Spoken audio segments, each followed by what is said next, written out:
silent all electronic devices at this time. Also, please do not approach the dais. If you have any questions, please raise your hand, and one of us, the Sergeant at Arms, will kindly assist you. Chairs, we're ready to begin. Good afternoon, everyone. I'm Frank Morano. Very, very pleased to welcome you to this hearing, which is very special. We'll get into all the reasons why. Particularly special for me because this is my very first hearing that I'm chairing as the new chairman of the City Council Veterans Committee. I'd just like to say a word about that role and this committee, and then talk a little bit about the topic that we're going to explore today before welcoming the commissioner and our co-chair, Councilmember Farias. I really am so honored and privileged to be chairing this committee, and I can't thank Speaker Menon enough for this opportunity. And I'll just say to the public and to anybody watching either here or wherever that I intend to make a very, very big splash with this committee. I intend to use this committee to help a lot of folks. I never served in the military myself, and I've always felt a bit guilty about that. I've always been proud to be the grandson of a Purple Heart recipient, but I view this honestly as my way to give back and to really go to war with bureaucracy in order to help the people that have worn our nation's uniform and literally put their lives on the line for our freedom. And I'm looking forward to doing some very, very big things. Now, a lot of the ways that different committee chairs work is you can get by relying on the great work that the committee staff does. And we do have a terrific committee staff with the Veterans Committee. Alejandro and Manure and the entire team at the Veterans Committee has done a yeoman's job, not only in preparation for this hearing, but everything the Veterans Committee does. They will research the topic, they'll suggest topics, they will even write questions for witnesses that are, in many cases, much brighter than anything I could come up with. But I'll tell you, I have no intention while I'm holding this gavel of just being a plug-and-play committee chairman. I intend to drive this committee into a place where we're going to be a leading voice on veterans issues in the city, this region, and this country. I'm intending to come up with some great legislation that is going to improve the lives for the men and women that have served in uniform that live in this city, and they're facing a lot of challenges. We're going to hear about some of them today. And I am determined to make sure that we have a big impact for the next few years. This particular hearing is of great interest and great importance to me because we're exploring the issue of how we can do a better job serving women veterans. Even though I'm not a woman, I am a lifelong fan of women. And as my wife and I are expecting a little girl in July, the subject has even more resonance for me. So I'm very, very excited to be here and to help a population that I don't think has gotten what they deserve in terms of city services over the last few years. I'm looking forward to working with all the members of the Veterans Committee, all of whom I know and have worked with before, all of whom are great advocates for the men and women that have served the military. Before I introduce and welcome the commissioner, I also want to personally tell folks how privileged I am to be able to co-chair this particular hearing with Chairwoman Farias. When I met with her one-on-one for the first time, I told her, and it has the added virtue of being true, that she is exactly the type of council member and the type of leader in this body that I'd like to emulate. And while we may differ in terms of voting records and different opinions on things, I think you'd be hard-pressed to find a harder working and a better council member. And I couldn't think of a better chairperson to learn from my first hearing. With that, I will give you Chairwoman Farias. As a lifelong fan of women myself, I'll say that. Enthusiastic. I'm a big fan of Chair Morano. Thank you so much for your kind words and for chairing this hearing with me. Good afternoon, everyone. As mentioned, I'm Councilmember Amanda Farias, and I chair the Committee on Women and Gender Equity. And I'm proud to convene this joint oversight hearing with the Committee on Veterans on serving women veterans today. I want to thank again Chair Morano for partnering on this really important conversation. I would like to also recognize committee members from Women and Gender Equity, Council members Gutierrez, Schulman, and Aldebol for joining us. Today's hearing is not just about numbers. It is about visibility, dignity, and responsibility. Women are the fastest growing population within the veteran community nationwide, and with more than 2 million women having served our country. Here in New York City, we are home to one of the largest concentrations of women veterans in the country, approximately 12,800 women who wore the uniform and made the same oath to serve as their male counterparts. Yet despite their service, sacrifice, and leadership, women veterans continue to return home to systems that were not built with them in mind. As more women enter and advance through the ranks of our military, our post-service infrastructure has not quite kept pace. The agency, programs, and cultural assumptions that shape veteran services were historically designed around the experiences of men. As a result, women veterans are too often navigating healthcare systems that do not fully address gender-specific needs, mental and behavioral health services that fail to account for trauma-informed care, housing systems that overlook safety considerations, and workforce pipelines that do not reflect their skill sets or lived experiences. We must also name what is often left unsaid: the compounded impact of racism, sexual discrimination, harassment, violence, heterosexism, and systemic bias. These realities shape the military experience for many women, particularly women of color, LGBTQ+ women, and immigrant women, and they do not disappear once service ends. If we are serious about equity, our policies must acknowledge and respond to those intersecting barriers. Nationally, 1 in 3 women veterans report experiencing military sexual trauma.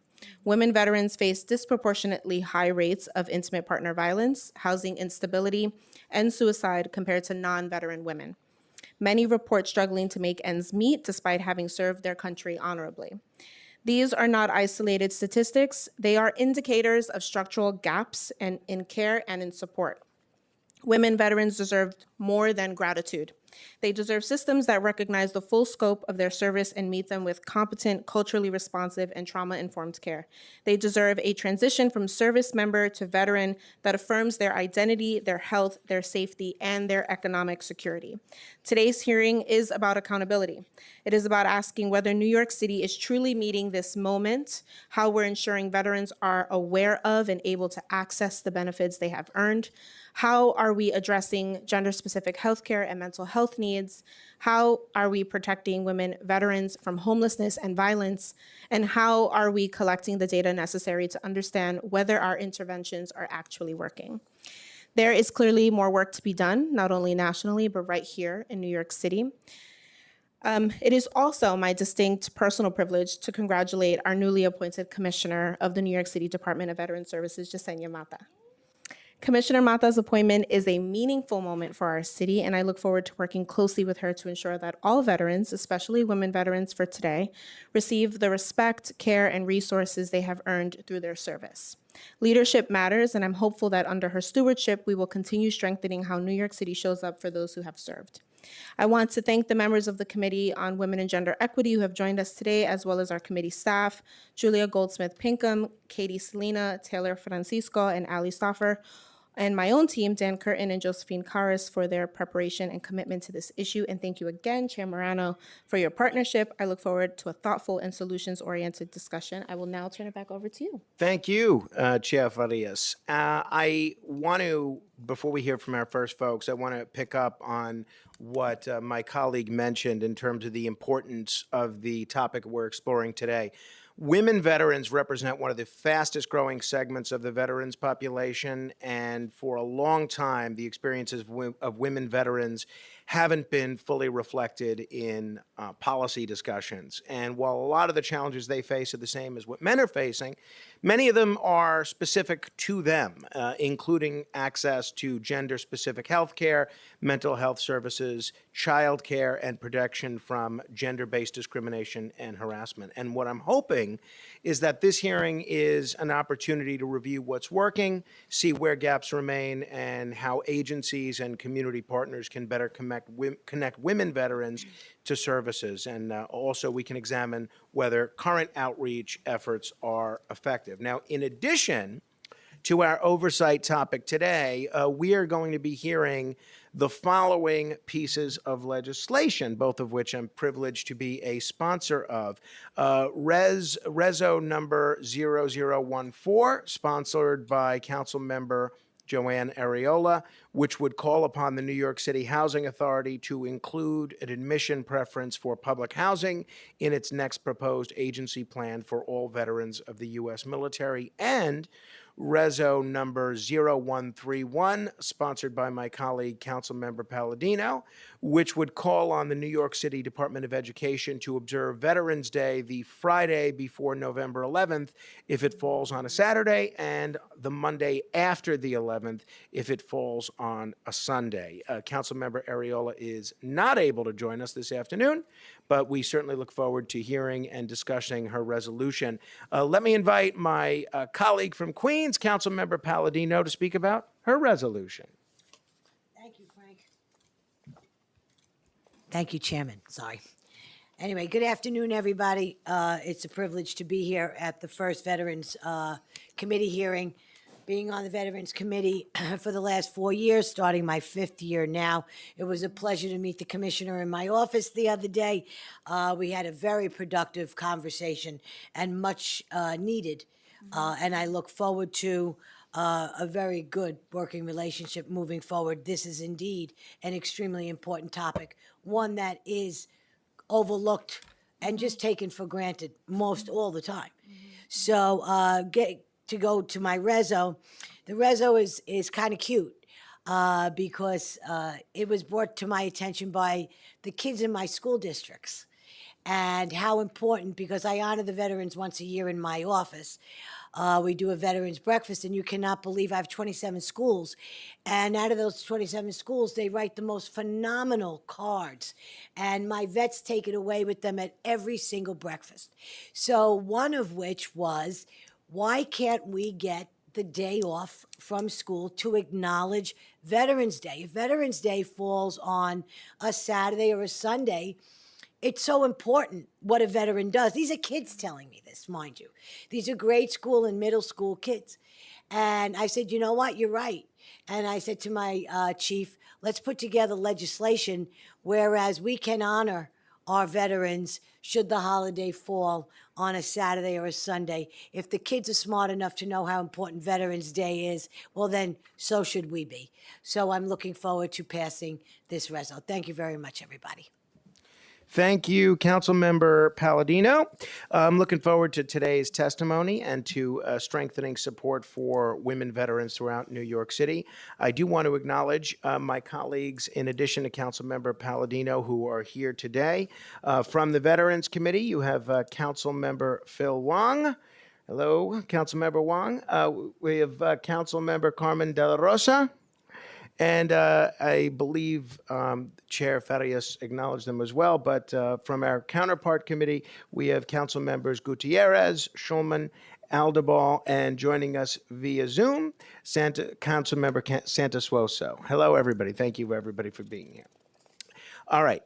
Before we get started, I do want to thank as well the incredible staff of the Veterans Committee. I mentioned a few folks before, but I don't want to omit anybody. I want to thank our legislative counsel, Alejandro Carvajal, our policy analyst, Manur Butte, and financial analyst Margaret Barnsley for their work in preparing for this hearing. I'd also like to thank my entire staff for their work as we continue to serve our constituents and the city as a whole. With that, I'd like to turn it over to our committee counsel to administer the oath to witnesses from the administration. Thank you, Chair. I will call on you one by one. Please raise your right hands. Do you affirm to tell the truth, the whole truth, and nothing but the truth in your testimony before these committees, and to respond honestly to council members' questions? Commissioner Mata? Yes, I do. Deputy Commissioner Villarreal? She's not. Would you mind stating your name? This is the slip we got. Executive Director Danae Smalls. Executive Director Smalls? Yes, Nicole Orlando? I do. Thank you. And as a reminder to all of our witnesses, please state your name prior to your testimony for the record. Thank you, everybody. Before you begin your testimony, I do want to say a word about our brand new DVS commissioner. For starters, I am a little irked because clearly we missed the memo to wear pink today, which is one of my favorite colors as a lifelong fan of women. But I do want to mention specifically that we're very, very excited to have a commissioner and a Veterans Committee chairperson that are both from the great borough of Staten Island. Staten Island often gets forgotten in terms of city services, and we have a very large veterans population, and I think it says a lot about our priorities that we have two prominent veterans leaders, both from Staten Island. But about this commissioner specifically, Commissioner Mata went out of her way to meet individually with every single member of the Veterans Committee, visiting each of them individually in their office. And I may be relatively new to the city council, but I'm not new to being an observer of city government. That's a pretty rare thing for a brand new citywide commissioner to do. And I think it says a great deal about her commitment to veterans in this city and her willingness to work with each of us on this committee, even though we may not necessarily see the world the same way. So on behalf of Staten Islanders, Commissioner, and my fellow committee members, thank you very, very much. And I'd love to hear your remarks. Good morning, Chair Morano, Chair Farias, and members of the committees. Thank you for the opportunity to testify today.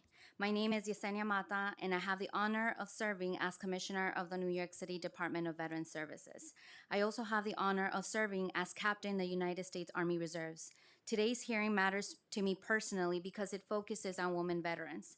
I still remember when I first enlisted. I started as an enlisted soldier, became a sergeant, and later became a captain. In each rank, I try my best to support other women soldiers and veterans because there are still not many of us in leadership ranks.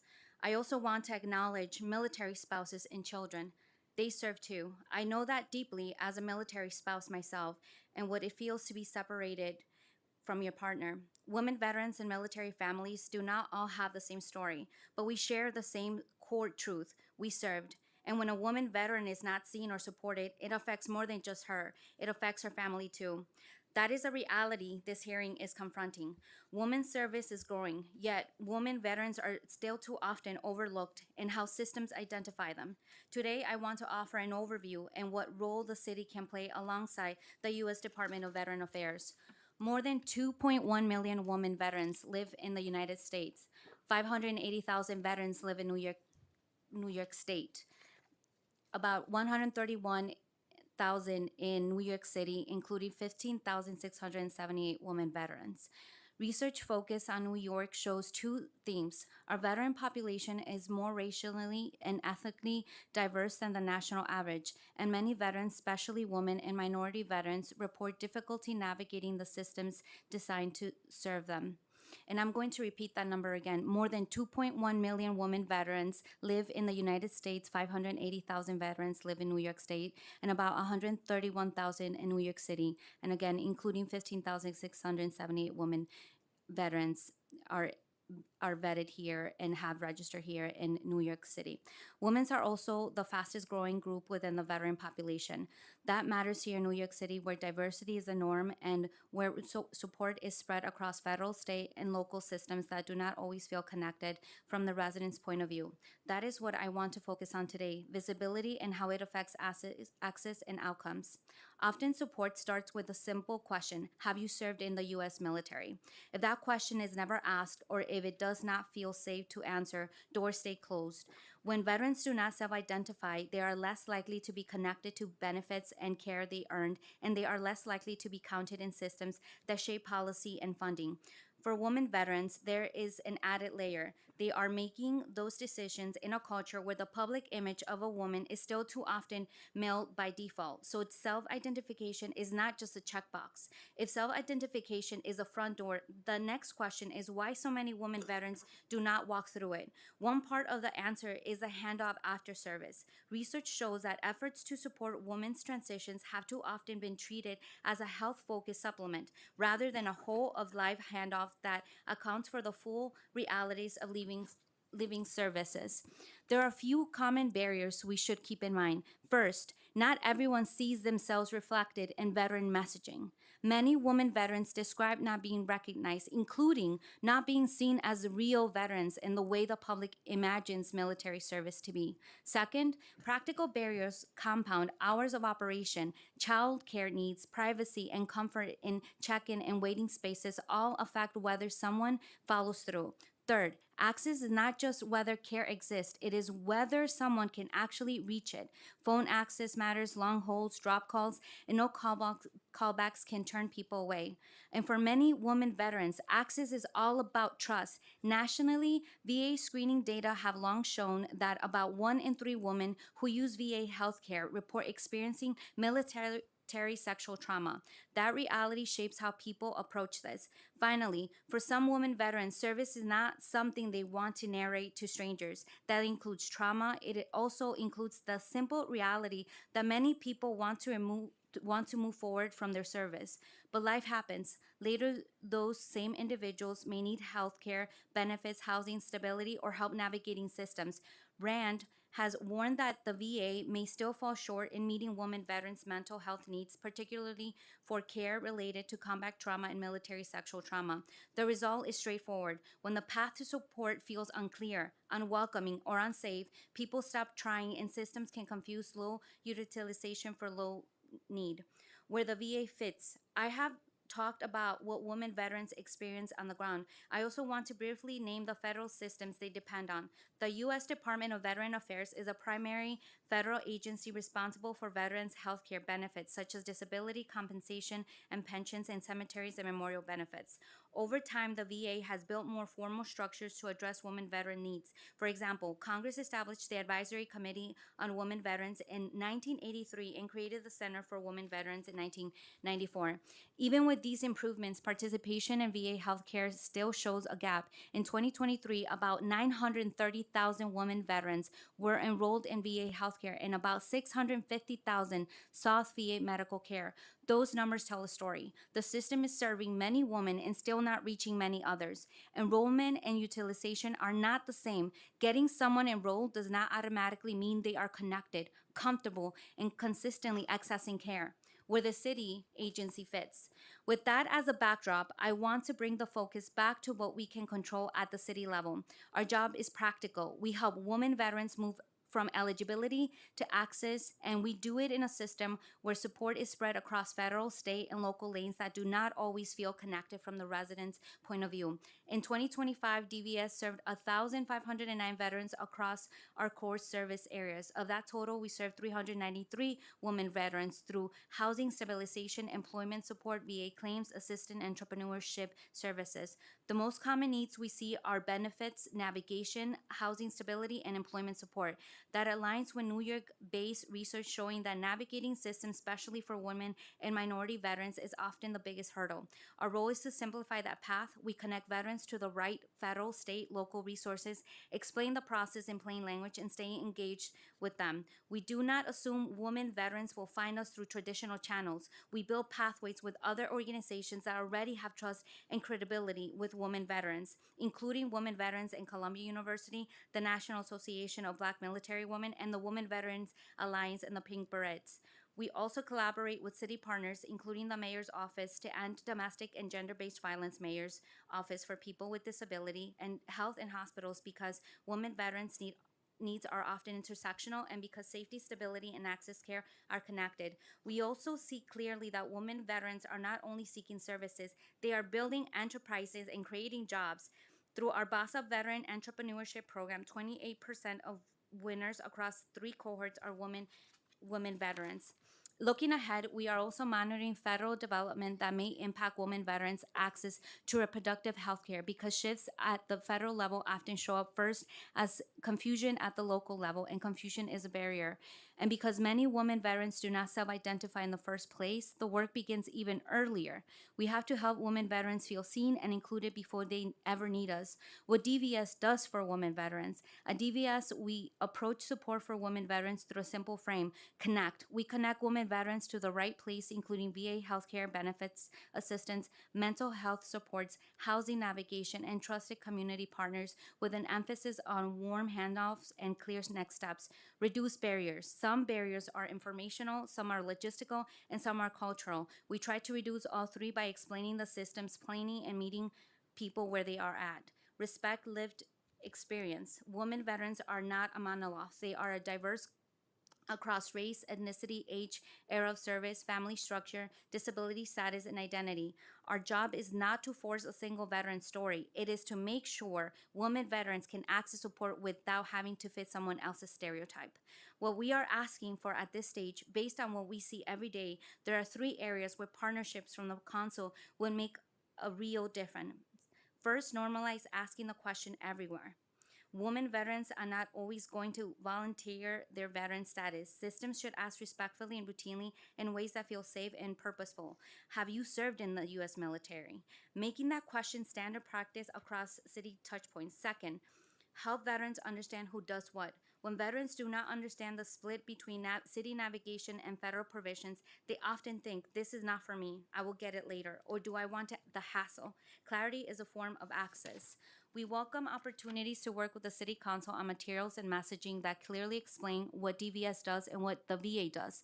And thirdly, support pathways that work in real life. Access is not just about eligibility. It is about logistics. That means scheduling, flexibility, childcare support, privacy considerations, and phone access. These are the practical details that determine whether someone can actually use the care and benefits they earn. We ask the City Council to support policies and programs that take these real world constraints seriously when designing services for women veterans.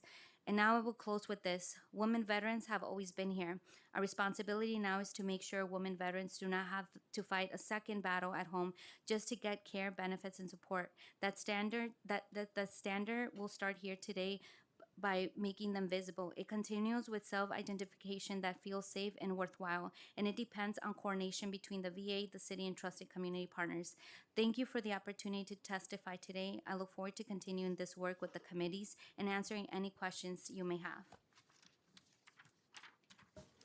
Thank you, Commissioner. Well done. I'll invite my colleagues who have questions to ask you them in a moment. But you emphasize that support often begins with a simple question: have you served in the U.S. military? Which specific city agencies currently ask that question as part of their intake process, and which don't? And is there a plan to standardize that question across city agencies? So in 2024, there was a local law 37, Intro 1237, that was passed that makes agencies responsible to implement that question. It's a voluntary survey question. At DVS, that is one of the priorities that we're going to be focusing on this year, to ensure that all city agencies ask this question. You mentioned that many women veterans are not always recognized as veterans in the first place. From what you're seeing on the ground here in New York, where does that gap show up the most? Is it in healthcare? Is it in housing access? Is it in employment service? Or is it somewhere else? It's actually all across. As I said in my testimony, there are 131,000 veterans in New York City, and only 15,678 women veterans in New York City have been identified. So that shows at all city agencies, at all services, that women veterans are not being self-identified. For the public's edification, your agency occupies a very unique role because unlike, say, the commissioner of the police department who can just tell the police what to do, or commissioner of the fire department who could tell the firemen what to do, you're in a position where so much of the benefits that New York City veterans are dependent upon are either federal benefits or state benefits, and your agency has a very, very difficult role to play in that you have to almost be a steering committee for a lot of these folks in steering them to federal agencies or state agencies. How does DVS work with the Department of Veterans Affairs? We have a close relationship with the Department of Veteran Affairs. We make it very clear that at DVS, we are not the provider, but we are the sole connector. And as a sole connector, we also make sure that all city agencies that we partner up with are familiar with veteran issues, such as when it comes to the Mayor's Office for People with Disability, or when it comes to the Department of Aging, or in general, when it comes to any other city agency, we make sure that they are aware of what is happening at a federal level too. So that makes us a connector. Is there any specific coordination that goes on with the VA in supporting women veterans specifically? So as DVS, we are not responsible what the VA does. Again, we are the sole connector, but we do make them aware of what is happening on the ground, that there has to be a better support of self-identification. Again, we are doing the best that we can to ensure that we can stay in communication, because it's alarming that only 15,678 women veterans have been identified in New York City. You pointed out that enrollment in VA services doesn't necessarily mean someone's actually accessing care. Do we have any sense here in New York City of how many women veterans are enrolled in VA services but not actively using them, and what the barriers tend to be in those cases?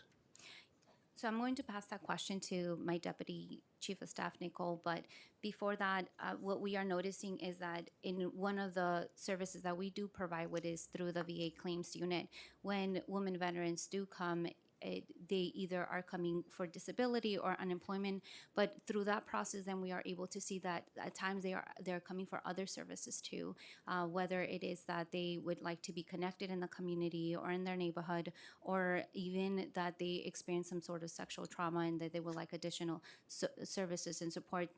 So that is generally when people do connect with DVS, whether it's through the phone or through partnerships that we have, we not only ask them for the benefits, but we also give them the opportunity to let us know what other types of services they need, because we want to make sure that they're supported holistically. So now I'll pass that question to my Deputy Chief. So in regards to the number of women veterans, and thank you, Chair, for the question, in terms of the women veterans who are enrolled in VA healthcare or utilizing a VA benefit, it's a little bit harder to tell on the number who are actually in terms of utilizing it, because that definition is so fluid. Some can be enrolled in healthcare going to a VA hospital once a year, every 6 months, every week, versus those who may be using a VA educational benefit, or maybe are enrolled in the hospital but use private healthcare. So there's less specific numbers on how many are enrolled actively using it, because it's something that is always changing. Two final questions for me, and then I'll invite any of my colleagues who have questions to have at it. But you spoke about practical barriers like childcare and scheduling. Have you seen any models either in New York or elsewhere where childcare or flexible scheduling has significantly increased women veterans' ability to access services? Well, I do. Well, currently with the new mayor that we have, I know that childcare is one of his biggest factors, that he wants to ensure that women are supported at all levels. We do know that when it comes to childcare, that is something that when it comes to veteran issues, people or individuals feel that that's not an issue that us women care about, or women that are currently serving in the military. So with that, we are looking forward to working closely with the mayor and with the other city agencies to ensure that we can connect, that we can reach out to women veterans and help them get connected with any childcare services that they need. But I'm going to pass this question now to my Deputy Chief. Something that we do notice is that within the women veteran population, women veterans unemployment sits around 7% here in New York State. And what we believe a major barrier to that is the child care issue and not being able to access child care as well as stable child care. So that is also why we're really excited to have women veterans utilize the programs under Mayor Mamdani. And just to add to that question, childcare is also very personal to me too. I've been able to serve with various other women who, there's a difference when a woman is active or is in the National Guard or is a reservist, but I've been able to witness various capable, amazing women not being able to attend either their drill weekends or be able to attend training because they aren't able to access childcare. And this also sometimes restrains them from either getting promoted or get promoted or for them to fulfill their duties. So childcare is definitely something as an agency we're going to be looking at and to make sure that women veterans get the support that they need. And obviously, Commissioner, you know there's no way I could have both you and Ms. Orlando here without asking at least one Staten Island specific question. So, are there any unique challenges or service gaps that you're seeing among women veterans on Staten Island specifically? And are there partnerships there that you think this council might be able to strengthen? As a Staten Islander, I'm going to make sure that we can strengthen the relationships and the partnerships that we do have on Staten Island.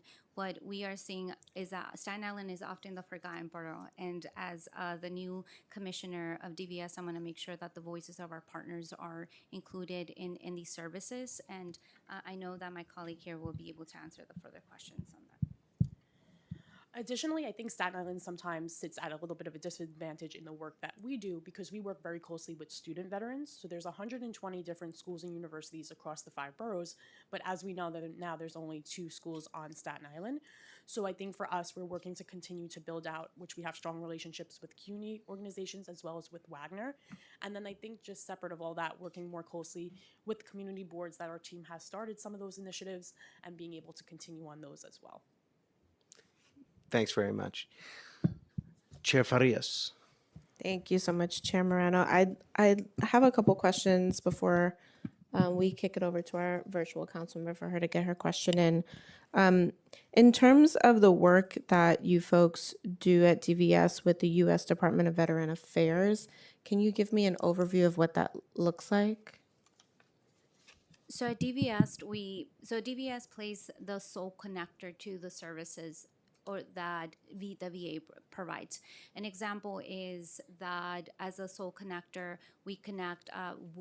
I'm going to focus on women veterans at this moment. Women veterans, if they come into our agency or they give us a call that they are in need of disability or unemployment, we are able to walk them through that process of what the services that are being provided, but as well like the intake and follow through on the process in a sense like case management. But then even at that, we are able to connect them with the VA hospitals that there are in the VA Bronx, the VA Harbor, the hospitals and the clinics to help them navigate that process, but also sometimes so they don't have to repeat themselves. And then we are able to connect them with partners in the local communities.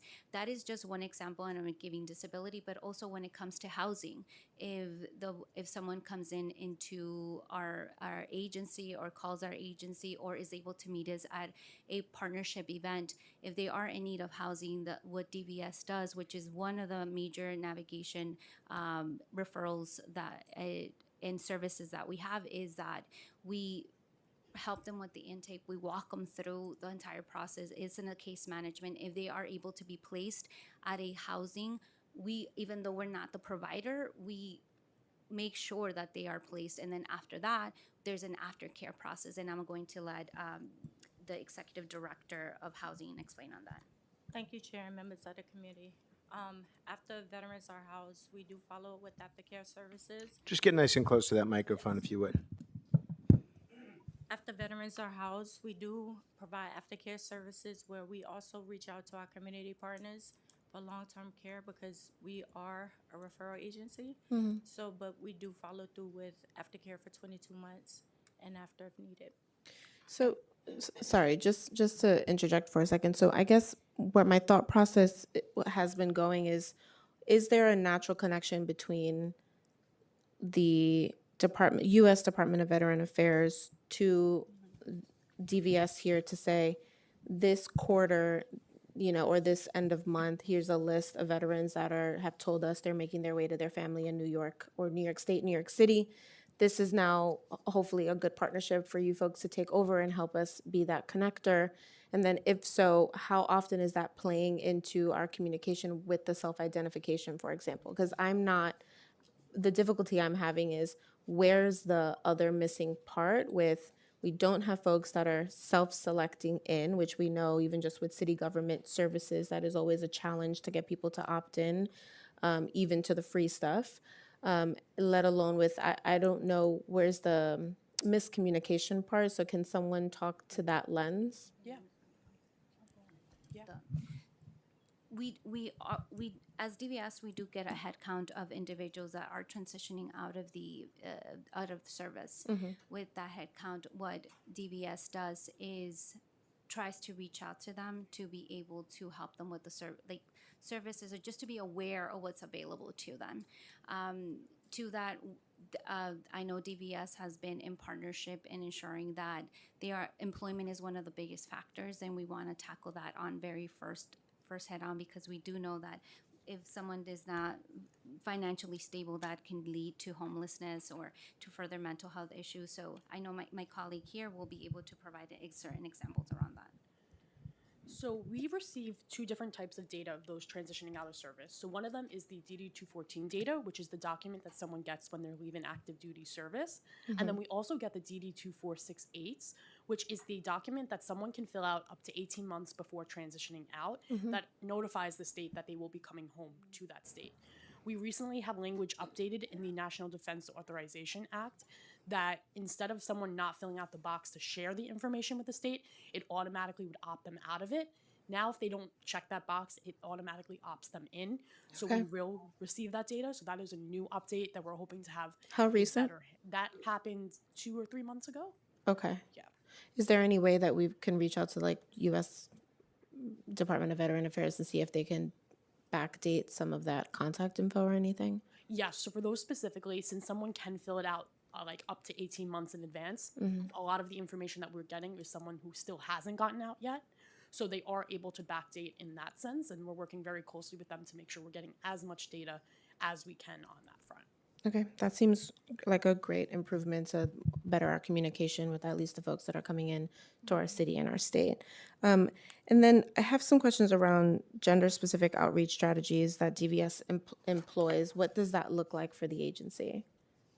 So at DVS, I would like to say that we're like the sole connector to the services that women veterans may need. Again, if someone calls the agency or someone sees us at a community event per se, or at a community board meeting, they are able to let us know that what service they're looking for. Oftentimes they don't even know all the services that are available to them until they meet with the staff or they see us at a particular event. So with that being said, we connect them to all city agency services or make them aware.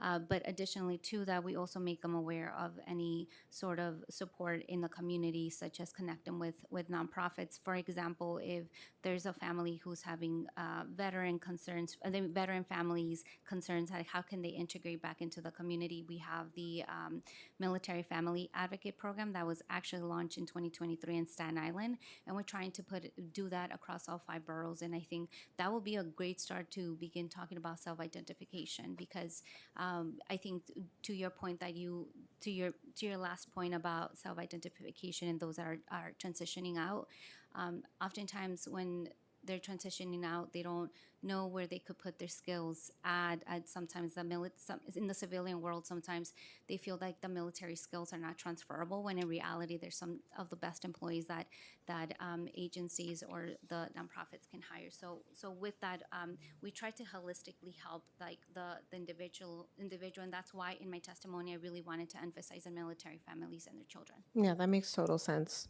And then in terms of supporting their transition from women service members to women veterans, what does that look like, or is that a part of what you just explained?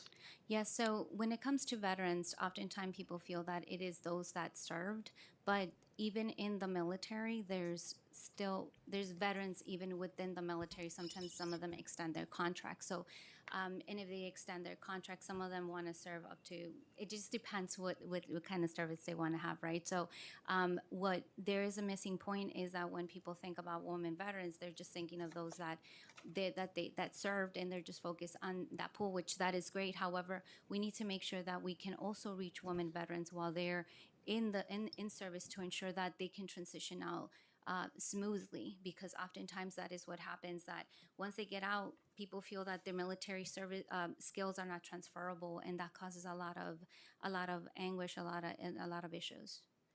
I appreciate that response. I'm going to reserve the rest of my questions for after council member questions, and I'll kick it over to council member Chair Morano to call on the members. Thank you, Chair Farias. Let me first begin with Council Member Santosuoso of Brooklyn joining us via Zoom.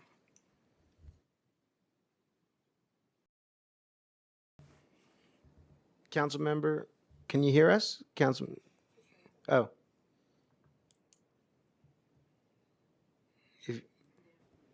Can someone on the Zoom? Got it. There she goes. There we They go. unmuted me now. I'm here. Hi. Thank you, Chairs Morano and Farias, for convening this hearing. And thank you to our new commissioner, who I'm so happy to see in that position. And congratulations. I just wanted to briefly discuss an issue that I'm running into for constituents, at least near my district. So I have a district that used to include the Brooklyn VA Hospital, which now I'm just the neighboring district for the hospital. But I was recently made aware that many veterans and active service members who are women who are seeking OBGYN care and basic maternal health are not actively seeking that at the Brooklyn VA and are actually opting for private hospitals. Now, I understand that that could be for a whole variety of reasons, but I was told that that is partially because of a lack of available services at the Brooklyn VA. I have not investigated this myself. So I guess the question that I pose to you is, do you all track the availability of services and the wait times perhaps at the Brooklyn VA, or why someone would be choosing to or forced to seek these services at other facilities, and would just be grateful for any thoughts you have on that. Yes, before I pass the mic to Nicole, and I'm not going to call you colleague, Nicole. Before I pass the mic to Nicole, due to federal cuts, there has been facilities have been understaffed. So what can essentially happen is that they can be as well referred out to city hospitals such as H&H Hospital or DOHMH. And we, as a matter of fact, we just had a conversation yesterday with the commissioner with the DOHMH to make them aware of this situation and to further collaborate to ensure that we can bring those concerns up to the facilities and to make sure that the women veterans are supported. So we are trying to create a strong partnership on that, because if the services are not provided at the VA, we want to make sure that they're accessible at a city level. For us, with our mission being to connect, mobilize, and empower, for us, we just want to make sure that our women veterans are connected to the services that they need. So we understand that different cuts and federal programs that they may need access to aren't able to be accessed. So that, like Commissioner said, for us, it's just important that at the end of the day, the women veteran is getting the service that she needs, whether that be in a VA facility if possible, or whether that be at a health and hospital with the DOH-MH reproductive hubs, just to make sure that she is indeed getting the services that she deserves. Definitely. And I very much appreciate your role as that sole connector. I guess I would also sort of push that perhaps DVS could play a role in exposing if there are those shortages due to federal cuts or what have you. Given the subject of this hearing being women and veterans and talking about equity, it would be a real shame if what we found out was that in a lot of VAs, I'm sure there are many cuts that are taking place to critical services, but if the cuts were disproportionate to women's health, I think that would be a very big red flag and something that the administration might want to at least expose and draw attention to in terms of trying to figure out what federal funds need to be allocated and what else we can do to make sure that treatment is available. And, you know, I would make that push both for, you know, basic women's health, maternal health, but also fertility treatment and you know, fertility services, should they be wanted by women veterans. So I thank you for your time. I just wanted to make that plug. Absolutely. Actually, we would like to stay connected with you because with your office, because yesterday, as I mentioned, we did have the meeting with the commissioner from DOHMH, and we actually did flag this. So I think having your input or your community's input, and that is something that, as the new commissioner, I am making sure that I can actually hear directly, not just from elected officials, but also from the community itself on issues that are happening. And the goal is to create that partnership across with all commissioners, because when it does come to healthcare, absolutely as a commissioner of DOHMH, but when it comes to aging, right, it's important for me to work with the Department of Aging. It's like I want to make sure that all commissioners are involved because there's definitely a responsibility of all of us. Well, I know you now, Commissioner Mata, to be a strong advocate, and I am extremely confident that you in that role will help bring about the equity that is so rightly deserved and warranted. So thank you so much. Thank you, Council Member. And Commissioner, I'll note that Council Member Santosuoso is as a trial lawyer and a very experienced trial lawyer, a trained cross-examiner. So if you can handle her questions, you can handle anybody's. Let me welcome the distinguished council member from Queens, who I believe represents more veterans than any of us in the city council, Council Member Palladino. Thank you very much. When you were in my office, we talked a lot about the transitioning process. We talked about the Borden Street shelter. We talked about a lot of things that we're lacking. Also here today, we're talking a lot about data. So I want to just go to something here. In a recent report issued by the Office of the New York City Comptroller, Mark Levine, discrepancies were identified in DHS records, suggesting a need to strengthen staff oversight, training, and record-keeping practices. What corrective actions has DVS implemented in response to these findings, and how is the agency ensuring sustained compliance and improved data accuracy moving forward? So as a data-driven person myself, I am, as a new commissioner, and I've only been in there for 2 weeks, but I'm telling you, I hit the ground running. I am making sure that I can have, that could speak directly with all of the staff to make sure that data is inputted properly, but as well if the systems that we even have in place are actually working. I think that is also, I am working closely with community partners. I still have various meetings ahead of me, but I'm also hearing directly from them. They're letting me know what works, what doesn't work, but I'm also verifying each partnership that we have, but each event that we go to and the people that we target to make sure if our systems can adequately handle that information, and even if we are doing the VA, if we have the VA claims unit that focuses on disability, unemployment, but even when it comes to housing, I just want to make sure that when it comes to that, that we know that the data that we are receiving can actually fit within the systems that we have in place. So that is an ongoing conversation. And I think as we continue having these hearings, I think it is important to continue asking that question: how is data put in, and what systems do we need to change? With the short staffing that we all know you have, to accommodate, it's only what'd you say, 57,000 women identified, 56,000? Only 15,678 women veterans in New York City have been identified. So in every borough, what are we doing to try to hit at least a small proportion in every borough? So I do know that as the new commissioner myself, I do want to emphasize a lot on self-identification, and not just, and I know I've been looking at the past hearings, and I know people brought up that self-identification, but feel that oftentimes the burden is put on the veteran that you need to self-identify. No, I think it should be the other way around. We need to make sure that we make it as easy as possible for them to self-identify. So one, I am making sure that I can continue meeting with all commissioners to ensure that local law 37 intro 1237 is fully implemented, so it can be, so whenever they go to any city agency service, they are able to volunteer if they want to identify. But secondly, I do want to continue working with all of your offices. I know that we do have the Valone Veteran Resource Center. We want to fully continue that program and fully support it and revamp it. I definitely want to continue speaking with the advocates to see how can we make that even stronger. And thirdly, what I would like to do is, like, when it comes to self-identification, is not just are you a veteran, but we also identify differently. And I think that's why I did talk about different backgrounds, that we're women, we have different, we come from a different race, we have different ages. Like, when you are talking about that, you have to make a targeted approach. Yeah.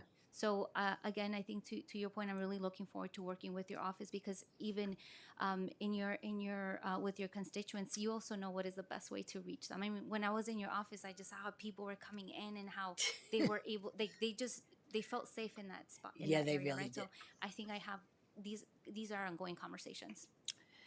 That was my biggest concern, was, because my office, right now, we have it going on. The Veterans Resource Day is today, and we used to have it once a week.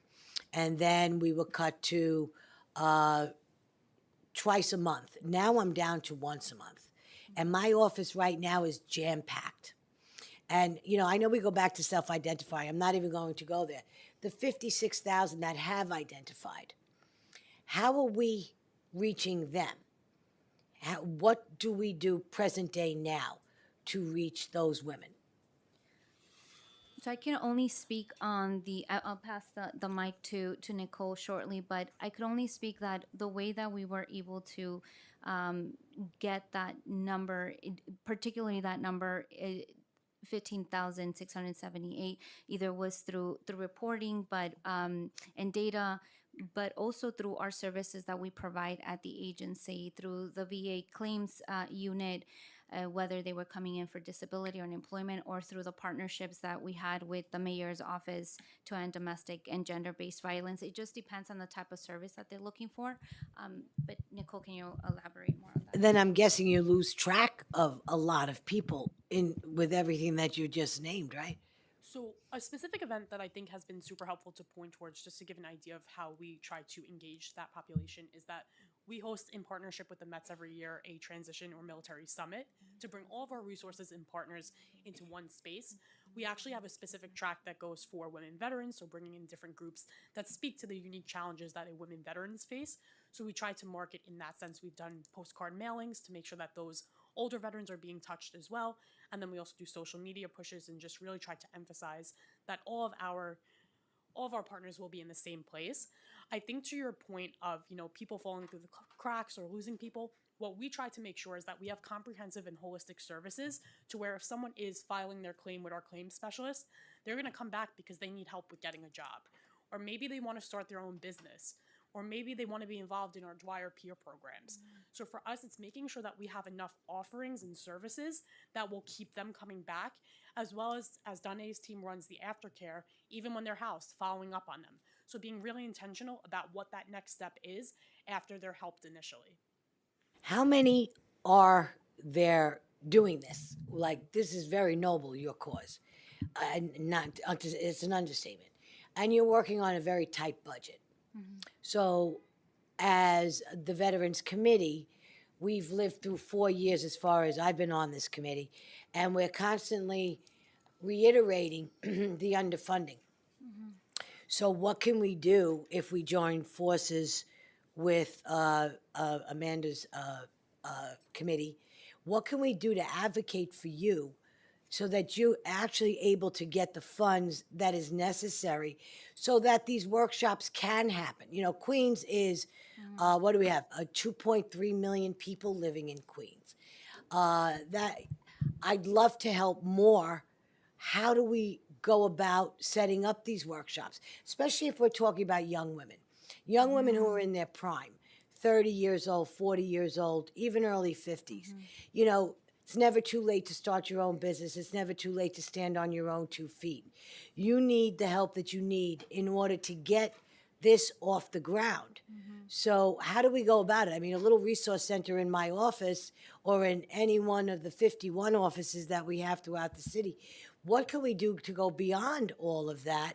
And financially, what is your bottom line number? What is your budget? So right now we are at 5.9 million. 5.9 million. 5.8. About 4.9 goes to PS and OTPS, and I know that's going to be a hearing on March 20th. But to your point that you mentioned, what can this committee do, right? It's like what we would like to do this year is to make sure that Intro 1237 is fully implemented at all. Tell everybody what 1247 Correct. is. Yes. Exactly, and that it must be implemented to ensure that that voluntary question, if you served in the military or someone in your household served in the military, is fully implemented in all city services in that questionnaire. And secondly, is also it is important to tell our stories. I think to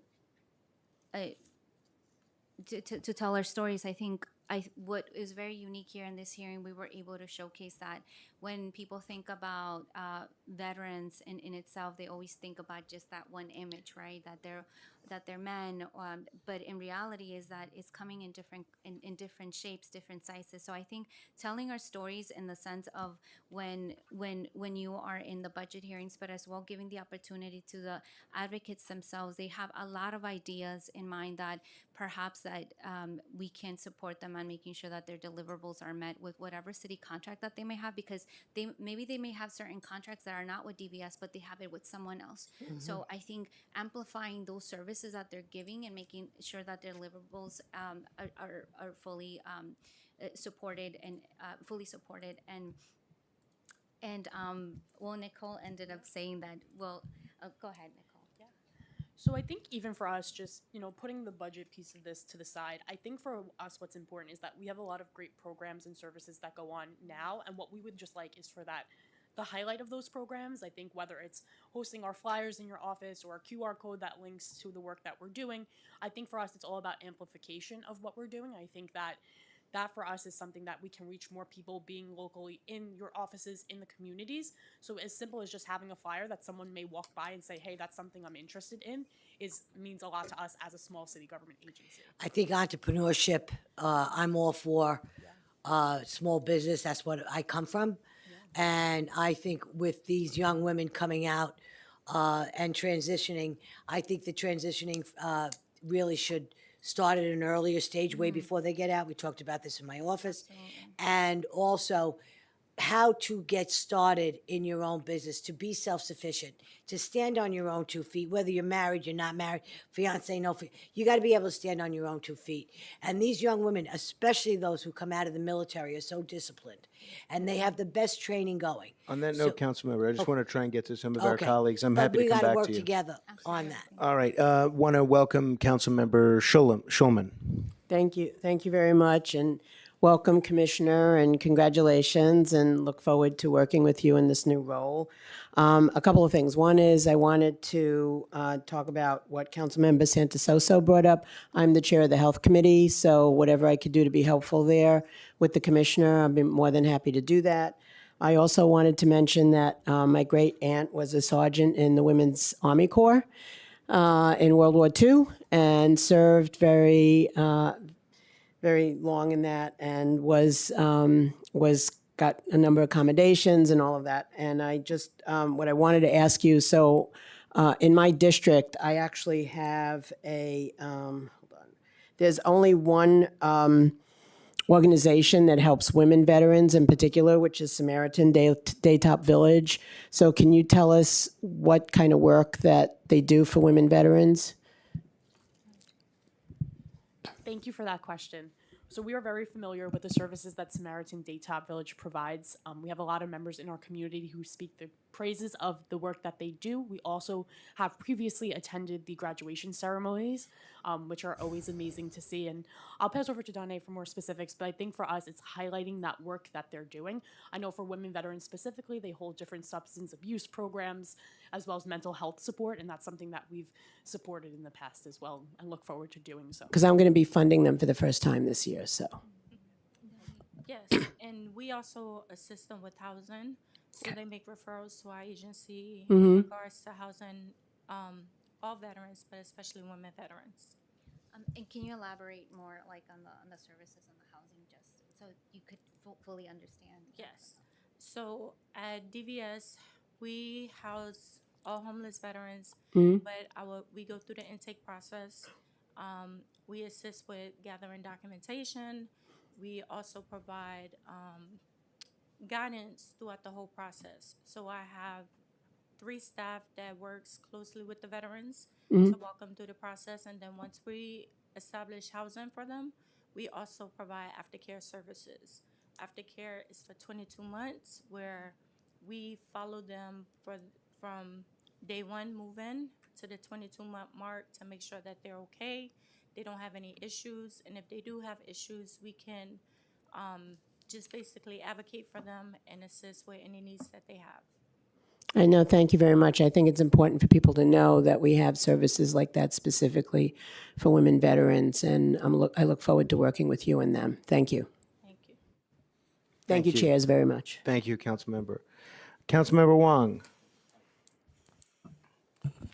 Thank you, chairs, and thank you, Commissioner Matter, for meeting me the other day and coming to this hearing today. I really have 2 questions. Number one, every city agency collects data, like NYCHR have applicants that identify themselves as veterans. Public schools, parents identify themselves as veterans, and go on, like homeless services applicants. Do you have access to that data? Because sometimes I find that agency may not share some of that with you, because if you have the data, you can do your outreach and say, hey, we're the DVS, here are our services. I mean, do you have access, or you need help from us? Yes, thank you for that question. We work closely with DHS. They run squares for every veteran or every person that's going into the shelter system. They run their name through the square system, which is connected to the VA to identify if they are a veteran or not. We're partnering also with OCME and other city agencies to see if they will run that program as well, to see if anyone coming through their system, through their doors are veterans. Yeah, because this way you can do more outreach, and I think that seemed to be the problem here. Not only you don't have enough women identifying themselves as veterans, they're not even aware of the services your agency is offering. Yeah. So I think I heard this a couple of hearings ago. If you don't have data, you don't start collecting data, you can't even identify the problem, right? So please do your end, and if there's any help, we can reach out to the technology group and get the data that you need. Yeah. Thank you. Yeah. Additionally, Yeah. as I said, as the new commissioner, I am looking into Intro 1237, Local Law 37, to make sure that that law is fully implemented. Because right now, thank you for mentioning that, because it has been underreported. I don't know on the top of my head of all the agencies that do actually ask that question, but that is something that my team and I will be looking into to make sure that we can report back to you on that. Okay, thank you. I have a follow-up. Yes, thank you. Whenever there's I live in Queens, and if I need to drive to City Hall, I sometimes have to take the LIE, and if LIE is all jammed up, I take the Borden Avenue shortcut. So I drive by the Borden Avenue shelter quite often, 2 times a week, sometimes 3 times a week. And my observation is that most of the residents there are men, and it is my understanding it is a shelter for both men and women. So my question is 2 parts. One, do you have oversight on that shelter, number one? And second, are you doing enough to identify homeless women veterans that may utilize the services offered by the Portland Avenue shelter? Thank you. You're welcome. Thank you for that question. Bourne Avenue is specifically a men's shelter. No women are housed there. There's no specific women's shelter because there are not enough women coming through the shelter system to just have a shelter identified specifically for them.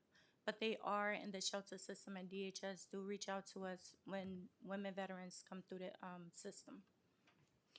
And Borden is federal. Again, with DVS, we're just the sole connector. We do have staff that does go to Borden to provide services. But again, I think that is a distinction that we're trying to make. DVS is just the sole connector. We provide services, but that is not a shelter that we Okay, thank you. Thank you for the clarification. Thank you, Councilmember Wong. Chair Farias. I just have one clarifying question to a response you gave Councilmember Palladino earlier, and then one last question on care coordinators. Just if I heard you correctly on organizational capacity and budget, you said your overall budget is 5.8? 5.9. 5.9, and you said 4.9 of it goes to PS and OTPS? Correct. So you have about $1 million to do what with? We have $1 million. Well, we don't have that many contracts per se to provide to nonprofits, and I think that is one of the things I want to work on. I want to make sure that I can hear directly from the veteran groups to see that how can we advocate, right? So that is, again, I even when I saw that number too, it was pretty alarming for me. No, I mean, it's why I asked. I heard it and I'm like, wanted to check. And I know you folks will obviously talk at length about your budget at your budget hearing, but I don't sit on the Veterans Committee, so I will likely not be there. So I just wanted to clarify that. Okay, so there definitely is a need here, other in that million, other than like what the council has with the Valone initiative. That's an additional allocation per se for programming, but that's all you have for programming. Okay, so thank you for that clarification. And then I just wanted to ask about the VA assigning maternity care coordinators to pregnant veterans through 12 months postpartum, and just generally like at the Bronx VA healthcare system and the Harbor healthcare system. How are these coordinators serving New York City? What's the relationship they have with you folks? Do we know how they support veterans in other boroughs? If you can just holistically talk about that. Yes, thank you for that question. My personal experience with the women's care, both at the Bronx and VA Harbor, I am an Army retired staff sergeant, also the Women Veterans Liaison for the agency. And my experience with them has been nothing short but phenomenal. As a woman veteran, the care and compassion I received from the Women's Health Team has truly made a difference in my life. I received prenatal care through the VA, and I began experiencing early complications that ultimately resulted in a miscarriage. Jay from the Bronx VA was instrumental in ensuring that I received the care, attention, and emotional support I needed during one of the most difficult moments in my life. She helped coordinate mental health services and made sure I did not have to navigate the loss alone. In addition to the experience, I have faced 2 breast cancer scares. Both times, the staff and my primary care team acted quickly, showed incredible professionalism, and provided the reassurance and medical attention I needed. Their responsiveness and dedication to my health reminded me that I was not just another patient, I was a veteran whose well-being truly mattered. Because of these experiences, I can confidently say that I am a walking testimony to the commitment and compassion of the Women's Health Team at the VA. They consistently go above and beyond to ensure that women veterans receive the care, dignity, and support we deserve. Their work makes a real difference for women veterans like me to live every day and single. Well, I appreciate that response, and hopefully that is a really amazing testimony for other folks that are watching, other veterans that deserve that same level of treatment and resource, that they hear that experience and are able to see that as their push to self-identify and come get some services. Yes. I will, yield for my questions as I don't have any more, but thank you so much for answering our questions today. You're welcome. And Executive Director Smalls, thanks not only for your service to the country, but being so willing to share your personal story with the committee. I know it's got to be a very emotional and very challenging thing to share in such a public forum, but I think it really illustrates exactly what we're trying to get across here today. Thank you. I tell the veterans that I come into contact with, sharing my story gives other people the opportunity to share their story. And sometimes, veterans like myself, we're scared because we don't know who we can trust, because we have endured so many traumas, either through, our personal lives or serving. And just being the person that someone could feel comfortable with, I can share my story anytime. So, yes, thank you for hearing it. Thank you. Commissioner, it's no secret that in spite of, and I know you're new, so maybe you can't answer this question as fully as you might be 6 months from now, but I'll go ahead and ask it anyway. You talked about the Department of Veteran Affairs and their data sharing and the different things that they're doing. It's no secret that in spite of the warm personal relationship that the president enjoys with the mayor, that there are a lot of fundamental differences that the national administration has with city government and state government in New York that manifests itself in transportation issues, immigration issues, finance issues. From what you can tell, what level of cooperation overall are you experiencing from the federal Department of Veteran Affairs and any other relevant federal agencies?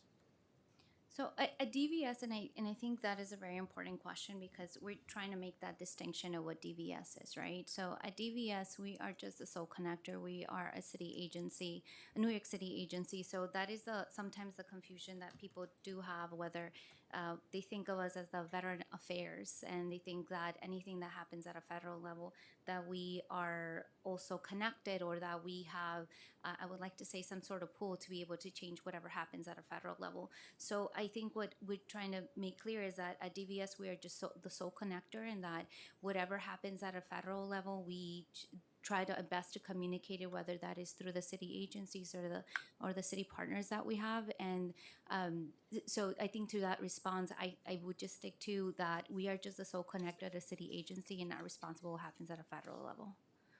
But then you wouldn't characterize them, from what you could tell, as being uncooperative thus far. So to my understanding, what we are seeing is that when there is something that does happen at a federal level, advocates themselves in New York City, when I say advocates, veteran advocates, will make it very clear what are certain changes that do need to happen. And I think maybe an example can be the disability, how the disability was being, the disability concern that just came up from a federal level, and we could discuss. Is that the Richard Starr Act? No? No, so this was separate. This came up a couple of weeks ago where there was some conversations around disability benefits being pulled back once medication treated some sort of illness. And this was something where the advocates, whether that be from VFW, American Legions, or individual veteran advocates, have spoke up about what issues that can cause, how detrimental to the community that can be. And that was actually something that was automatically rescinded. So for us, it's recognizing that we're hearing the community on the ground level and being able to make sure that they have the voice to speak their truth and what they need to happen. And I think just adding to that, that was the sole responsibility of DVS of what was happening at a federal level. We were just letting them know, connecting them to that information. But again, I think veteran advocates will make it very clear of what are their needs, and I think that is that's why it's very important that many of them are here today to emphasize what is working, what is not working, and what needs to happen at a city level.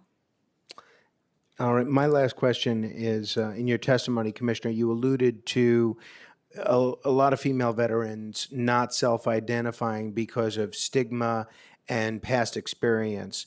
What can city agencies do to create a safer and more welcoming environment for female veterans to encourage that degree of self-identification? One of the things that I'm going to give an example. One of the things that DVS has done is partner up with the Mayor's Office of Peoples with Disabilities to provide them with military cultural competency of what is, because it's one thing when it comes to disabilities, right, dealing with someone who is from a veteran that experienced other sort of physical harm when in the military or during their service per se. You need another type of level of military culture competency. I think it even comes when it comes to like when dealing with, there's many nonprofits, an example out there that provide amazing services, but because they are not quote unquote veteran designated, there's many missed opportunities for veterans to go and get the support that they need there. But oftentimes too, if they do go, there's not that cultural competency, right? So I think at DVS, as the military family advocate program that we launched out of Staten Island, right, that is something that we're trying to bring in all 5 boroughs. But additionally, as DVS, we want to connect with, first I want to talk to the veteran groups first to know like how can we provide services to city agencies and other partners when it comes to military culture competency. I also want to have their say on this, but that is something that as an agency we're going to start working on. Thank you, Commissioner, not only for your testimony here today and for your service to the people of the city of New York, but for you and your family's service to the country in the military. Appreciate it very much. Thank you all, and thank you for giving us this opportunity.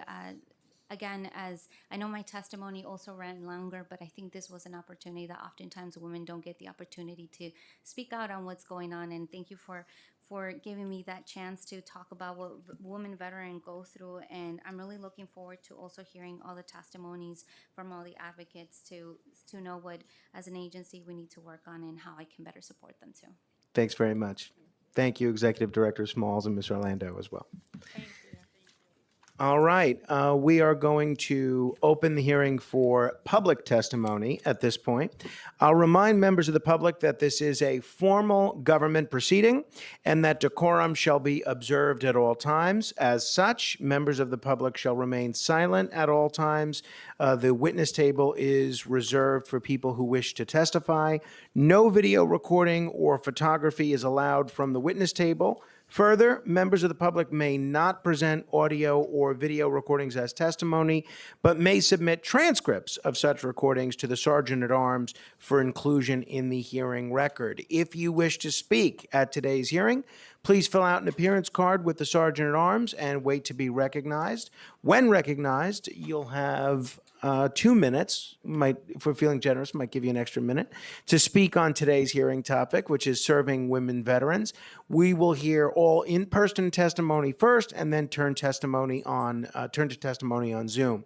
If you have a written statement or additional written testimony you wish to submit for the record, please provide a copy of that testimony to the Sergeant at Arms. And by the way, thank you to the Sergeants at Arms for the great work they've done today, as always. I'll now call the first panel: Ashton Stewart, Derek Coy, Ronald Reed. Please come on up and be heard.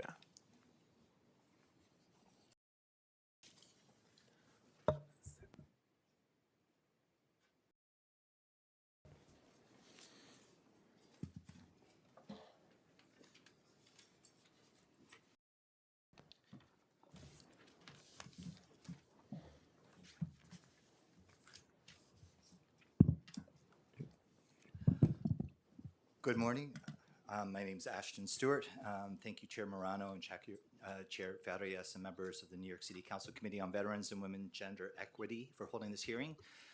You'll see before you I've got a long 4-page testimony. I'm just going to highlight some of the things here. There is an attachment that I will bring up as well. I am the Veterans Program Manager for MJHS Hospice Palliative Care and the MJHS Health System. We're a not-for-profit organization and the second largest hospice provider in the region. I'm also a Navy veteran and a veteran who served in the first Gulf War during Desert Shield. We have served hundreds of veterans, and our program's really, we've stepped it up because I got my certification as a veteran service officer in 2024. We've served many women veterans, including a 107-year-old from your council district, Palladino, who served in the Women's Air Corps, whose family informed us that she was denied VA health care. And we reminded them that despite her income, that in 2023, they announced that all World War II veterans are eligible for no-cost health care at the VA. After admission to the MJHS hospice, we were able to secure additional support from the VA for her, helping to take off some much needed respite for the caregivers, and we recognize her service. That set the stage for future generations of female service members. We presented her with a Veterans Day proclamation signed by New York State Governor Hochul. We helped get the medals that she would never received, that she had earned 80 years ago. And it was just such an honor to meet her and support her. We also had another veteran who was one of the first to get the COVID shot at the Manhattan VA. She was a pediatrician in the Army and retired, and we helped the family arrange for her to be reunited with her husband after giving her also a veteran recognition ceremony in the VA cemetery in Puerto Rico. This pocket card is to address clinicians. We developed this with the State Department of Veteran Services because of the gap that was identified by a RAND study in 2018, that only 2% of public and private providers are even asking a question if somebody served. We pared it down to 7 simple questions, leading with our, did you serve in the U.S. military? And then the sensitive approach, is it okay if I talk with you about your military experience? These QR codes are essential. Restoration of honor is for women who are victims of MST. The transgender population who is getting booted out of the service right now, the restoration of honor will help them get upgraded to honorable if they find themselves with another than honorable discharge. It's wonderful legislation that is, of course, advertised here as well. So early detection is key and essential to supporting veterans. Thank you so much for the opportunity to share this with you today. Thank you. Thank you. My name is Ronald Reed. I'm the Nice and close, Mr. Reed, to the mic, if you would. Thank you. My name is Ronald Reed. I am a veteran, Army veteran. I am the SAGE Vets Program Manager, a New York State program that supports LGBTQ plus adults over 50. At SAGE, SAGE is the nation's oldest and largest organization dedicated to LGBTQ plus older adults. Since 1978, we've worked to ensure that LGBTQ plus elders, veterans, and older New Yorkers living with HIV can age with dignity and support. We provided services and advocacy that combat isolation, promote health, wellness, expand access to affirming housing and care, advance policies that protect LGBTQ plus elders. I would like to share a story that speaks to these issues. We recently worked with a 78-year-old white bisexual veteran living in Manhattan. He served honorably in the U.S. Army during the Vietnam era, a time when he was being open about his identity would have cost him everything. Decades later, he still lives with this impact of that service, chronic back, neck, and foot pain from intense physical training, along with mental health disabilities that affects his daily life, trying to find housing that is affordable with an elevator or not a 4-floor walk up. Providing veterans with a mission preference for public housing is a direct way to honor their service and provide them with stability and support needed to thrive in civilian life. This is especially important for LGBTQ plus veterans experiencing housing instability who may have been denied access to benefits available to others. Thank you. Thank you for your testimony, and thank you for your service as well. Hello, Derek Coy.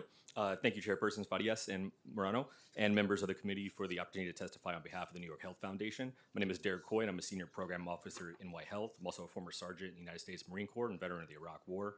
For nearly 20 years, NY Health has supported numerous organizations, including city agencies, to understand and address the health needs of New York's veteran population with a particular focus on women veterans.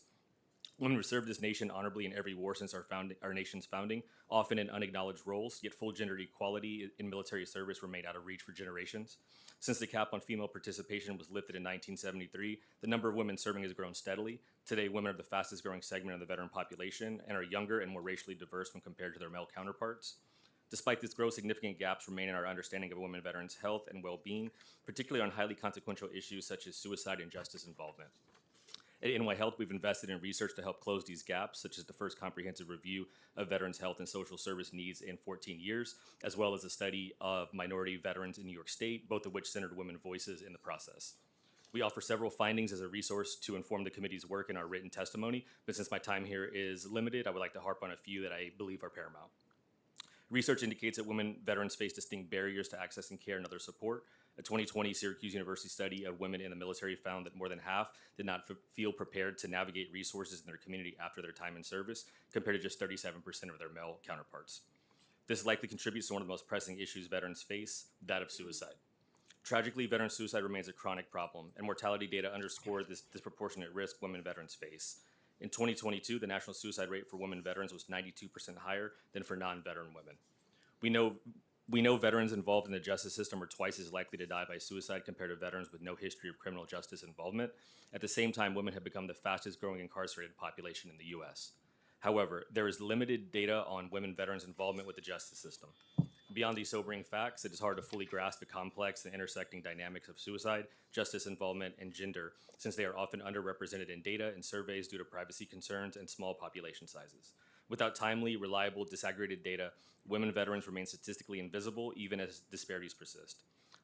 To better serve women veterans, we urge the City Council to consider closing these critical data gaps, equipping the broader health system and community providers to better meet the unique needs of women veterans, and strengthening outreach and engagement to women veterans specifically. We appreciate and share the Council's focus on women veterans. With better data, stronger coordination, and targeted outreach, New York City can lead in ensuring that women veterans are not only recognized, but fully supported. I hope that you will look to myself and the Foundation as a partner and resource for this work, and thank you for your time on this critically important topic. Thank you for your testimony, Mr. Coy, and for your service. And I know you didn't get to the entirety of your testimony, especially about the very important aspects of strengthening outreach and engagement. We will all read that thoroughly, and that will absolutely be a part of the committee's record. Thank you for putting in so much work, and all three of you for such well-prepared testimony today. Appreciate it. Thank you. Thank you. All right, at that point, we'll call our next panel, Michael Matos, Coco Culhaney, and Dr. Romolia Simpson. Apologies if I mispronounce anyone's name. Please correct me when you get a chance.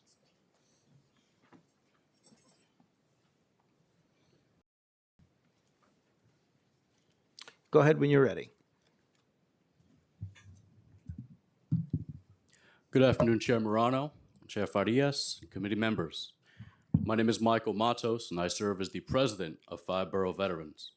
Our sole purpose is to strengthen the position of New York City's military-connected community through advocacy, civic engagement, and legislative action, ensuring that we are not just heard by decision makers in this city, but that we help shape its future. I grew up in NYCHA housing. That's not a detail I mention for sympathy, but because I know what public housing actually means to a family that has nothing else. It served as the difference between a stable foundation and critical instability, and is a resource that too many veterans in this city struggle to access right now. I served in the United States Coast Guard. When I left, I had the benefit of having people around me who helped me stabilize. Not every veteran does. NYCHA houses 1 in 17 New Yorkers and has the legal authority under both state law and federal regulation to give veterans a preference in admissions. It has simply chosen not to. There is an unchecked box in NYCHA's admissions preference form. Domestic violence survivors have this preference, as well as intimidated witnesses. We're asking that those who serve this country be extended the same consideration. Next week, on March 10th, 5 Borough Veterans will be on the ground for the city's annual Hope Count, going street by street to find our homeless veterans, make sure they're counted, and connect them to resources. Veterans living on the street are often more willing to talk to someone who shares their bond of service, so we'll be there. What we need is something to offer them. NYCHA should be one of those options. This hearing also takes up the question of how this city serves women veterans, and that matter deserves equal attention. 5 Borough Veterans looks forward to hearing from our women veteran advocates on what they need so we can focus on taking the legislative action required to support them effectively. On both fronts, the path forward is the same: identify the gap and close it. NYCHA has been asked 4 times since 2004 to include a veteran's preference in their agency plan. We are here to make sure it happens, and we intend to stay at the table until it is done. The process exists, the authority exists. What needed now is the will. Thank you. Thank you, Mr. Matos. One quick question from me, and I'm looking forward very much to working with you over the next couple of years to help a lot of veterans. In the most recent count that you've done of unsheltered homeless veterans, can you estimate approximately what the unsheltered homeless veteran population is in New York City? So that's the concern, Chair Morano. So we spoke with the NYC's Department of Social Services on the last count. Now, we're a brand new agency, so we haven't done an account ourselves. But the reason why we're doing this, the Hope count next week, is because we specifically asked DSS what metric they use to measure how many veterans are out in the street, and there is none. So the reason why we're going out there is we created our own metric, and we're going to go find them ourselves, hand them over to DVS for proper connection, and ensure that moving forward with DSS, they establish their own metrics so we don't have to go do it ourselves. I hope you'll keep the committee posted. Absolutely. Thank you very much. Of course. Please. Hi, I'm Coco Culhane, the Executive Director of Veteran Advocacy Project. We provide free legal services to veterans and their families, and we focus on working with those individuals who have post-traumatic stress, brain injury, substance use issues, other mental health conditions. So we really work with a small subpopulation of veterans who are extremely vulnerable. And so instead of going through, I have a lot of stats and policy sort of stuff in my testimony, I just wanted to make a few points and share a client's story. I think the need for accurate data, as you were just talking about with homeless vets, I mean, every year at the hearing, DHS talks about how they know their names and they know where all 6 of them are, and it drives me mad because we have at least that many people in our database already. So I think the need for accurate data is really important. But more than that, the voices of women veterans need to be heard. What are the practical realities behind those numbers? What are they actually experiencing? I'm a civilian. I don't pretend to speak for anyone. But I think that is really important. So often, how these laws and these different policies play out are not exactly what's intended. So getting the facts on the ground for people who are impacted by them, I think is so important. And the other thing I wanted to touch on is the impact of systemic racism. It's what we see, in addition to focusing on mental health, that is probably the largest trauma that we see among our clients. And if you look at statistics about service members, it impacts discipline and discharge rates, and a person's discharge status determines what access to benefits and healthcare that they have.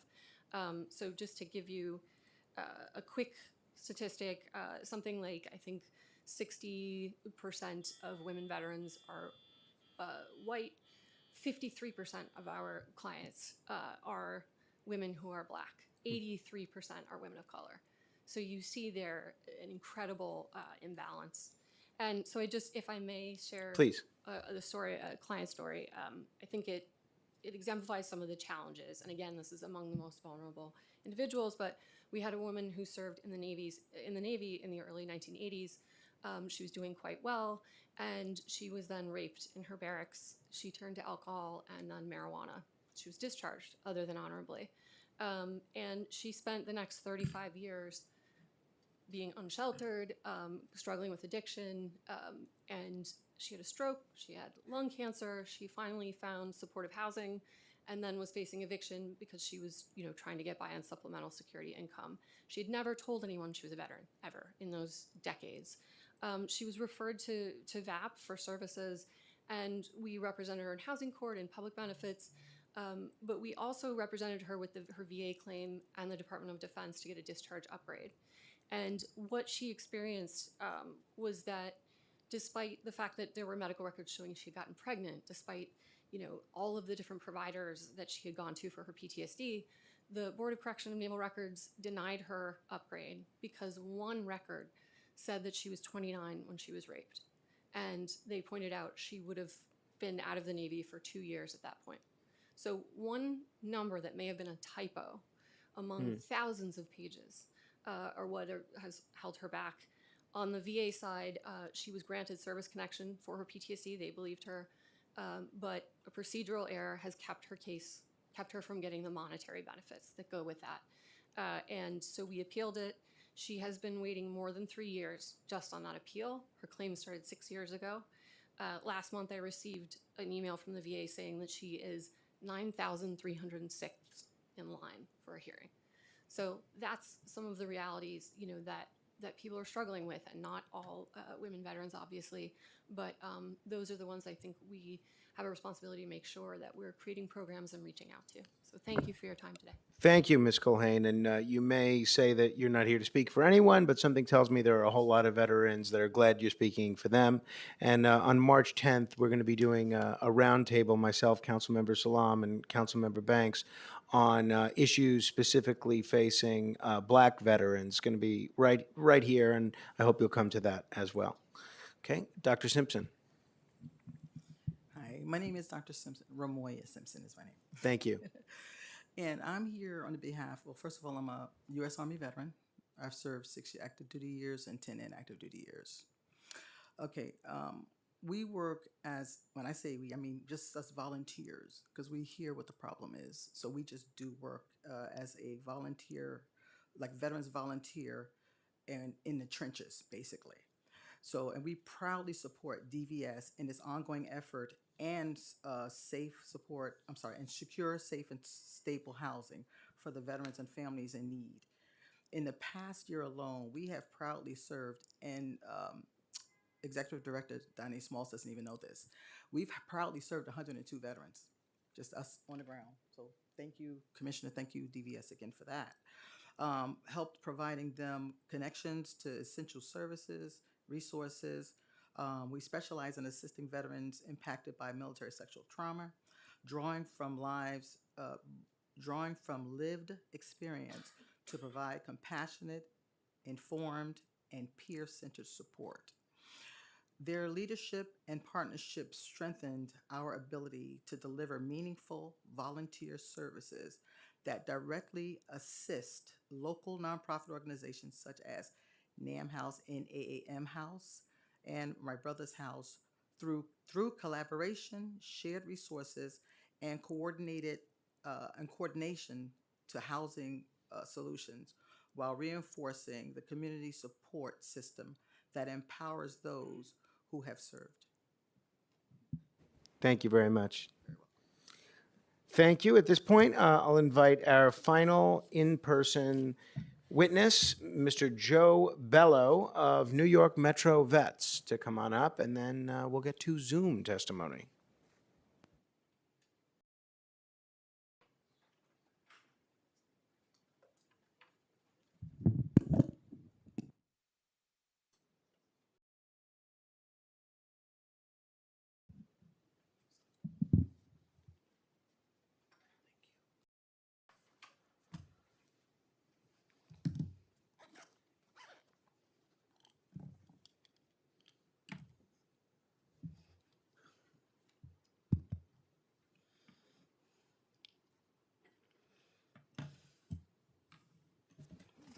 When you're ready, Mr. Bello.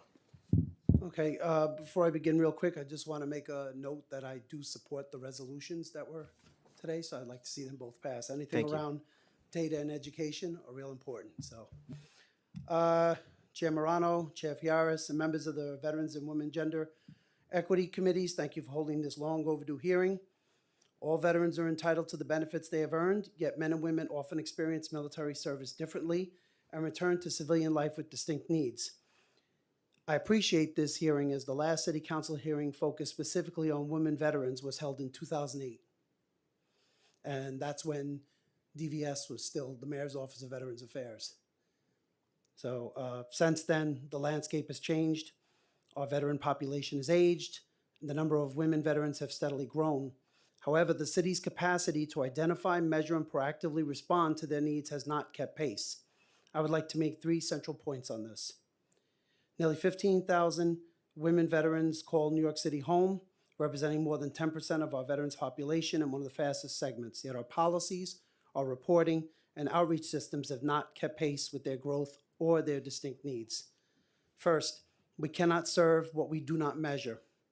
The city does not consistently publish gender and race disaggregated data on how many veterans interact with housing, health, and economic support systems. We lack borough-level outreach metrics aligned with where women veterans live, and we do not see outcome measures demonstrating whether services improve stability or security.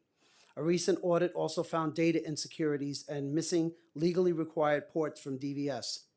Without these reliable, transparent data, oversight weakens and resources may not reach those who need them most. Second, women veterans face elevated risks. Women who serve are significantly more likely to experience military sexual trauma, which have long-term impacts on health, employment, and housing stability. While the city has reduced the overall number of homeless veterans dramatically, we do not publish homeless data by gender. That means we cannot determine whether women veterans face distinct barriers or disparities in housing access. Third, outreach from DVS remains largely reactive. Delays in responding to Vet Connect items can delay assistance, such as housing requests, which can mean eviction or even having to go into shelter. I agree with the Commissioner that Local Law 37 has the potential to improve identification across the city agencies, but it was passed in 2024, and implementation and public reporting are not complete.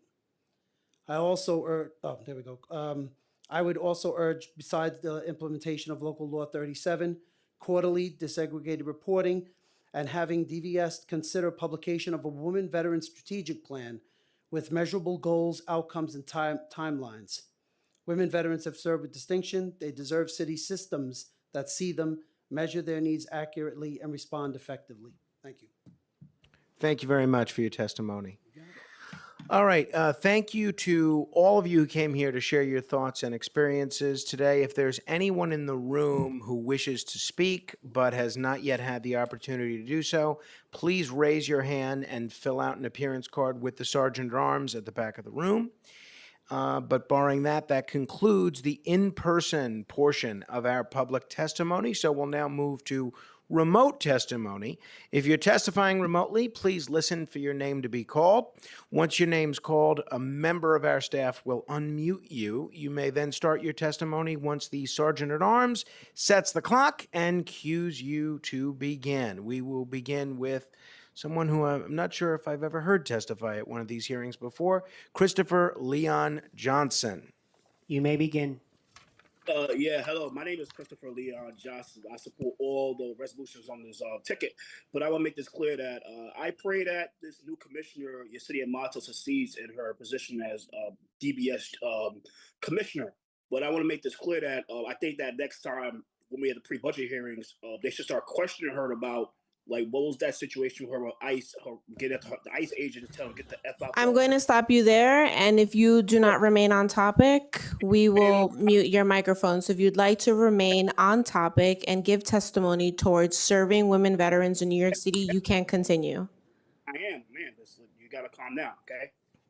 Please do not tell me to calm down. What I need you to do is continue your testimony. On topic. Going forward, when it comes to women's veterans, she's a women's veteran.